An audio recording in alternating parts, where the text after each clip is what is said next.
Krisis Moneter Asia 1997 disusun oleh Kelompok 1. Anggota Kelompok 1, Almadiana, Aurel Siva, Zili Jatul, Jaya Pratama, Salsabila, dan Zaidan Arfa.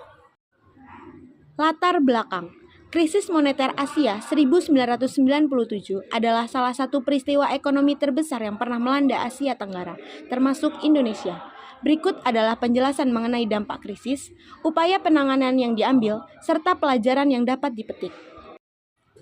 1. Dampak krisis. A. Terhadap nilai tukar rupiah. Penurunan nilai tukar. Nilai tukar rupiah mengalami penurunan drastis selama krisis ini. Pada pertengahan 1997, nilai tukar rupiah terhadap dolar Amerika Serikat masih di sekitar Rp2.400 per dolar. Namun, pada awal 1998, rupiah terdepresiasi menjadi sekitar Rp15.000 per dolar Amerika Serikat. Depresiasi yang sangat tajam ini mengakibatkan peningkatan tajam dalam harga barang impor dan inflasi. B. Terhadap perbankan. Krisis likuiditas. Banyak bank mengalami kesulitan likuiditas karena gagal mengelola portofolio utang mereka yang berdenominasi dolar Amerika Serikat, sementara pendapatan mereka dalam rupiah. Hal ini memicu gelombang kebangkrutan di sektor perbankan. C. Terhadap kondisi ketenaga kerjaan. Pemutusan hubungan kerja atau PHK. Banyak perusahaan yang bangkrut atau terpaksa mengurangi kapasitas produksi akibat krisis, yang menyebabkan gelombang besar pemutusan hubungan kerja atau PHK. Tingkat pengangguran melonjak drastis. D. Terhadap kesejahteraan. Kemiskinan. Kemiskinan meningkat tajam sebagai akibat dari krisis ekonomi. Inflasi yang tinggi mengakibatkan kenaikan harga barang-barang kebutuhan pokok, sementara pendapatan real masyarakat menurun. Banyak keluarga jatuh ke dalam kemiskinan.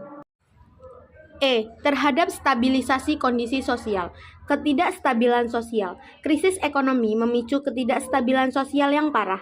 Terjadi kerusuhan sosial di berbagai daerah, termasuk kerusuhan Mei 1998 yang ditandai dengan kekerasan etnis dan kerusuhan massal di Jakarta dan kota-kota lain.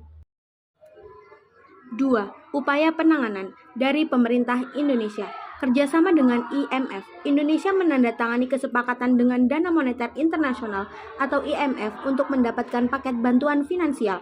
Restrukturisasi perbankan. Pemerintah membentuk Badan Penyihatan Perbankan Nasional atau BPPN untuk menangani bank-bank bermasalah, termasuk restrukturisasi atau penutupan bank yang tidak sehat. Stabilisasi nilai tukar. Bank Indonesia menaikkan suku bunga untuk menahan penurunan nilai tukar rupiah dan menstabilkan pasar keuangan.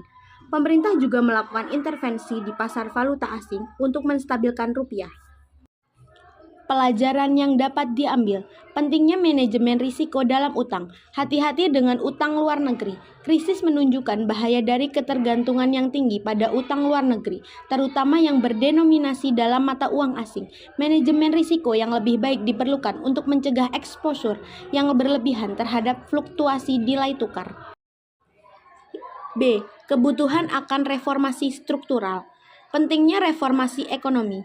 Krisis menyoroti kelemahan struktural dalam perekonomian Indonesia, termasuk sektor perbankan yang lemah dan ketergantungan pada ekspor komoditas.